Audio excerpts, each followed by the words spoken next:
also want to take a step back and question our desired identity.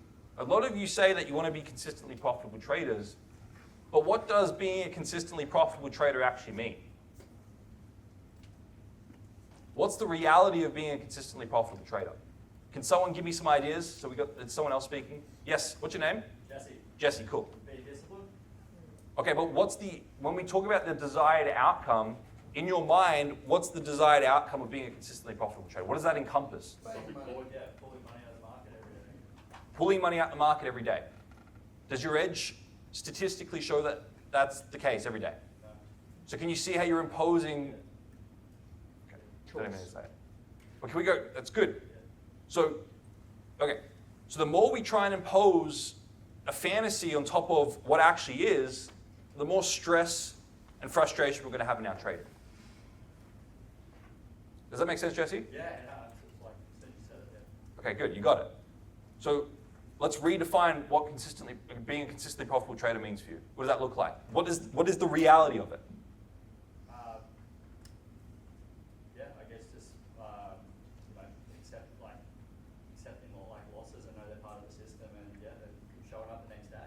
Okay, good. So consistent profitability encompasses both winning and losing, doesn't it? Yeah. But how many of us don't even question the idea that consistent profitability only encompasses winning all the time? Can you see how we hold that belief and that idea, even subconsciously, we never question it, we never put it under the microscope, that I'm a consistently profitable trader, which means I win every day. I've never seen a trader that wins every day. So when you take a losing day then, Jesse, if you're holding on to that previous identity, can you see how your identity is challenged? Yeah. Which creates more emotional volatilities in your trading, leads to more revenge trading, leads to more over trading, leads to more fear and greed in your trading, and a less of an acceptance of what actually happened. Yeah. So you go back seeking revenge. So let me ask you this. Let's go to a recent losing day that you've had as a trader. And how did that losing day benefit you as a trader? Well, I journaled it, and yeah, sometimes you lose, and it's a good trade still, but you just leave this market going to get back against you. Okay, so how was it a benefit to you that you took a loss on a good trade?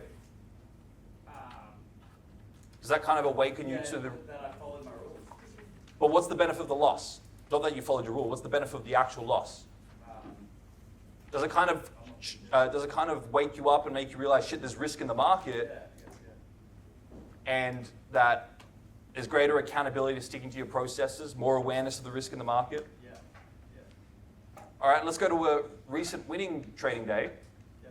And how was that a drawback to you? What do you mean, sorry? You had a winning trading day, Yeah. and how was that a drawback and a disservice to you? How many of you have ever asked yourself that question? Yeah, I don't know how to answer that. Let's have a look. Were you more elated? Were you more proud and puffed up and thinking you can take from the market what the market is and sometimes not willing to give you? Yeah, I guess I was just thinking I'm right. And what's the drawback of that to you? I think I'm always right. And how's that a disservice to you? Because I'm right. Can you see that if you take the persona and the identity that you're always right, Yeah. you're going to get humbled by the market? Yeah. Because what happens is you minimize the risk in the market, you don't listen to your trading plan, and you come in and try and force ideas onto the market and trade. I'd start jumping at different strategies that not even mine. I'm like, okay, I'll try this to try and get it back. Because of that overconfidence in yourself to be able to use that strategy to make more money from the market. So you don't end up sticking to an edge.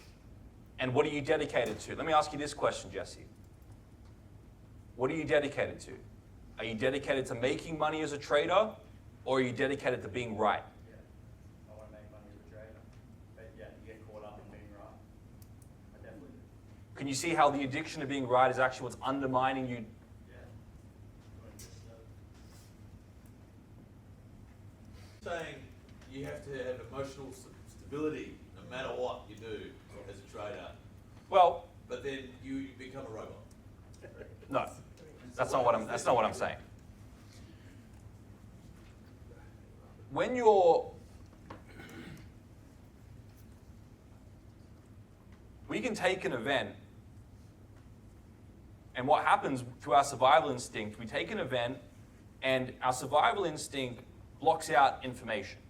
It wants to make that event either good or bad, so we can either seek or avoid it out of a survival response. So that very confirmation bias of only letting in information that that event supports what's important to us in that moment we're blocking out information. So our emotions at any point in time are an indication that we don't have a complete awareness over what is. We've taken a portion of it, and we've labeled that either good or bad, depending on whether it supports or challenges what we're doing at that point in time. So all I'm promoting is the idea of asking questions to make yourself aware and conscious of information that's always been there, but we've blocked out with our bias. So we're going from imposing what we think is to seeing what is. And in that state, you don't become robotic or unemotional, you become present and you see things for what they are. And you're not trying to change things, or not trying to change things relative to you or changing yourself relative to other things, but you have an acceptance of what is for what it is. And in that state, this is what I was talking about before, you have higher functions that activate in your brain. This has been proven. And in that state, you're more likely to stick to your trading plan. You stick to the process. So you don't become robotic, you become present and see things for how they are. So what I'm promoting is when you're down, taking a loss, you need a positive mindset to bring yourself back to the mean. You need to extract meaning out of the event to get back to the mean. And when you're above the mean, elated, you need to find the drawbacks to bring yourself back down to the mean, to extract meaning out of that event. So it's about managing yourself, self-governance, to bring yourself back to seeing things for what they are, so you're process-based. Those individuals who can't manage themselves are run by external forces. They're managed by external forces. So if you don't manage yourself, you're going to be run by the market through the boom and bust cycle. Jessie, we hit on something really important there. Can you see what we're talking about with the identity? And the expectations one holds on the market and how they affect our emotional response as a result? I want all of you to, I don't know if you have a piece of paper or something to write down on, to actually question the idea of what does being a consistently profitable trader look like for you. Because I guarantee you 99% of people come into this thinking that consistent profitable trading means you're winning every day. I've never seen that in reality.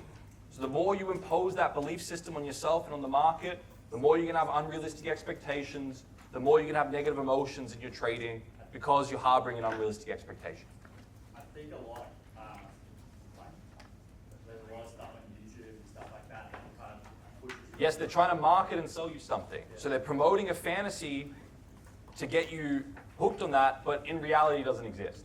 And that's why it's good doing these things and hearing it from you and your group and stuff. It's like, yeah, I'm here to ruin your life. That's what I'm here for. To crack your fantasy so you can get real and get results. Because the more Jessie lives in that fantasy land of I'm going to win all the time, you inevitably take losses, you go away from your trading plan, you get stuck in the boom and bust cycle. So you have to crack the very fantasy he's addicted to actually help him get what deep down he really wants. That's why I asked him the question, are you dedicated to being a consistently profitable trader, or are you dedicated to being right?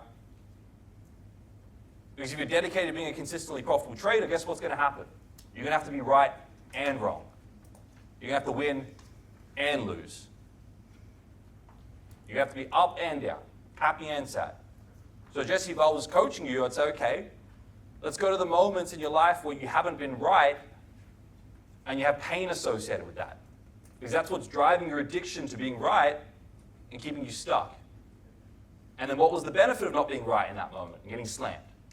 Because I guarantee there's a pain in your life somewhere where you thought you were right and you got smacked by that and you weren't right. And that's what's keeping you disassociating and trying to be right all the time, which is actually what's undermining your ability to be a consistent profitable trader.